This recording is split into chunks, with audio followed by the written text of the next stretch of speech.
మనం భగవద్గీతలో చెప్పేది ఏంటంటే మంచి కంటే చెడు ఎక్కువ బలమైందంట. అంటే జీసస్ క్రిస్టియన్స్ అంటే సైతాన్ బలం ఎక్కువ అంట దేవుడి కంటే. జీసస్ కంటే సైతాన్ బలం ఎక్కువ అంట. అట్లాగే ఏంటంటే మాయ బలమే ఎక్కువైంది. ఈ మాయను ఎదుర్చుకోవాలంటే మనం ఇంకా బలంగా తయారైతే తప్ప. అంటే ఇది ఎక్కడి నుంచి కూడా ఉందప్ప, మహాభారతంలో పాండవుల కంటే కౌరవులు ఎక్కువ బలం, వాళ్ళకి ఏనుగులు మంది 100 మంది పక్కన. రామాయణంలో రావణాసురుడికి ఎక్కువ విద్యలు తెలుసు, అన్ని ఉంది.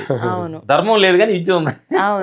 అంటే ఒకటి లేకపోతే ఒకటి ఉంటుంది. ఏదో అట్లే నీకు ఎక్కడైనా తీసుకున్నా గానీ నెగిటివ్ ఫోర్స్ కే ఎక్కువ బలం ఉంది. దాన్ని పాజిటివ్ ఏంటంటే గురువులు ప్రపంచంలో ఏంటంటే ఒక గురువు బుద్ధుడు వచ్చాడు, నెగిటివ్ గా వెళ్తున్నప్పుడు పాజిటివ్ ఎనర్జీని కొంతమందికి తీసుకొచ్చాడు. అట్లా రామకృష్ణ పరమహంస, భగవాన్ రమణులు, బ్రహ్మశ్వాస్ పత్రిజీ గారు, ఇట్లా ఒక గురువు ఒక్కొక్క సమయంలో అంటే ఎక్కడ నెగిటివ్ వైబ్రేషన్ ఎక్కువ కొంది ఇట్లా మహాత్ములు వచ్చి గురువులను దింపుతుంటది నేచరే. అలాగే ఇప్పుడు ఒక మంచి గురువులు రావాలని మేము కూడా కోరుకుంటున్నాం అనమాట.